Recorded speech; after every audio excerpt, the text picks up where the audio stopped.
Welcome to a new funny Filipino facts. Now, as you see in the title, this video might not be funny, but I had to simply make this video, especially because some of the people that gave me feedback after my previous videos were telling me that I was talking about things that a lot of people, especially here in the Philippines, were not talking about. Today, I'm going to be talking about my love-hate relationship that I have with the Philippines. I mean, there's so many things about the Philippines that is great, but there are a lot of things that are overlooked. And today I'm gonna be going over 7 things that you will hate about the Philippines. Number 1, traffic. Whether you're in Manila or in the province, traffic is always a killer out here in the Philippines. I mean, drivers will just do their own thing and kind of ignore all rules and signs. That makes you want to realize, why are those rules and signs there in the first place?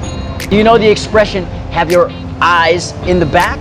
Well, they're designed for you to use them in the Philippines. Money talks. Oh my God.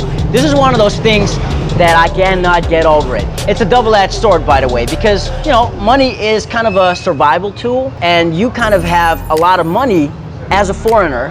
I mean, that's the mindset that a lot of these Filipinos are coming from. Example, I went to Boracay a few months ago. I didn't know the island as well as I do now. So there were drivers that were inviting me to get on the backside of their motor, but before that, they were asking how much. In hindsight, I can say this is them cheating you because they got a local fare. Little fun fact is 20 pesos, and it gets you pretty much from A to B wherever on the island, with a few exceptions.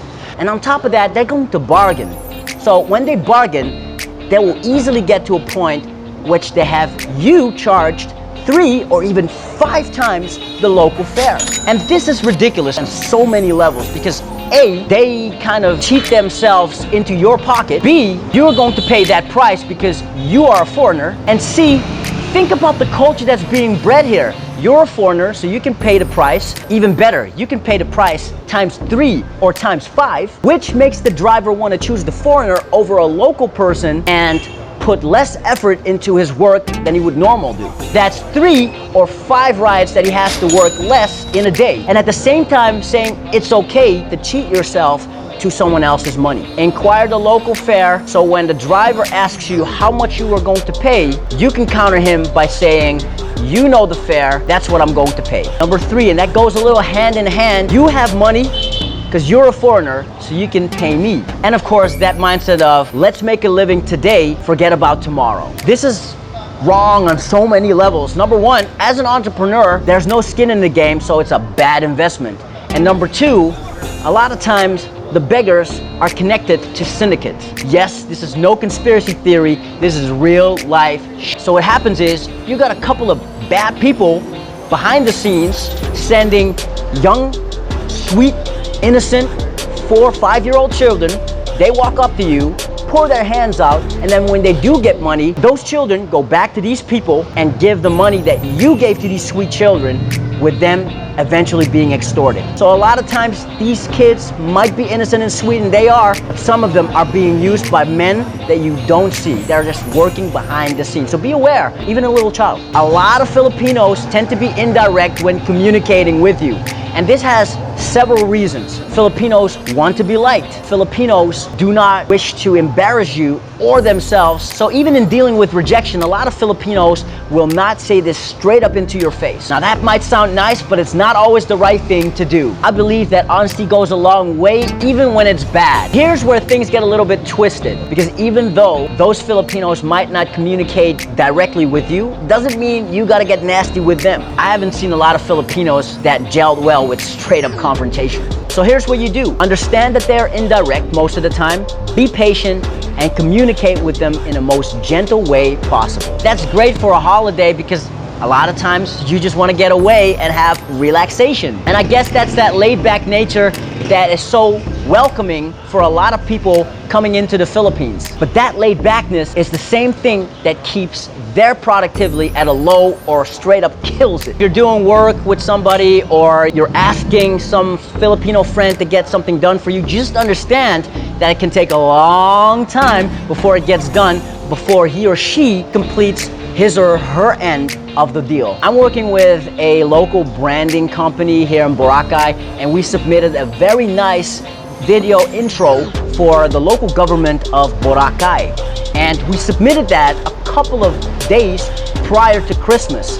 It's about a couple of months further, and that local government still has not given the feedback we needed in order to actually complete this project. You gotta be really, really patient. I mean, the local government, that's the local government. Oh my God.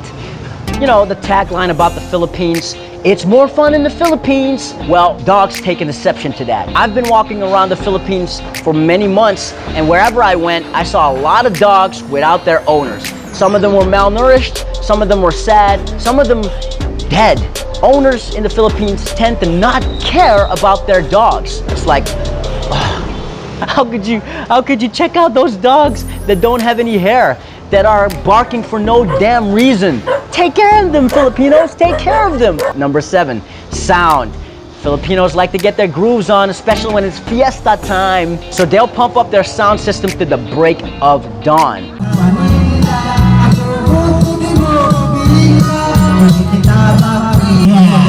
What? Make sure you have your earbuds and then everything will be alright.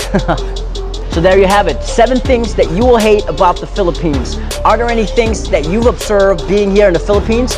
And if you're a Filipino, are you aware of these things happening? Let's, get together here in the comment section below what your experiences are about, things that you might find are cringeworthy or things that you downward hate about the Philippines. Let's get it rolling, because it's 1, to observe, it's 2, to converse about it, but it's 3, to do something about the things that we hate, right? Let's go. So if you're new to this channel, I make videos like these, making observation about things that are going on in the Philippines and informing you about it, hopefully inspiring you, educating what's going on in the Philippines, and hopefully to all you Filipinos out there, show you a mirror reflection of what you guys are doing. Still love you Filipinos. I also have a vlog series called Pinoy Local, where I go into really cool local experiences, cool places to visit, unique individuals that I have interviews with. Basically, if you love interesting, unique Filipino experiences, you will love that vlog, you will love this channel. So please subscribe, please subscribe. And if you're already subscribed, you know I'm a big fan of you also. You are giving me the energy and the inspiration to go out and make more videos. Thank you so much for watching. See you on the next episode. And as we say here in the Philippines, Kita Kids.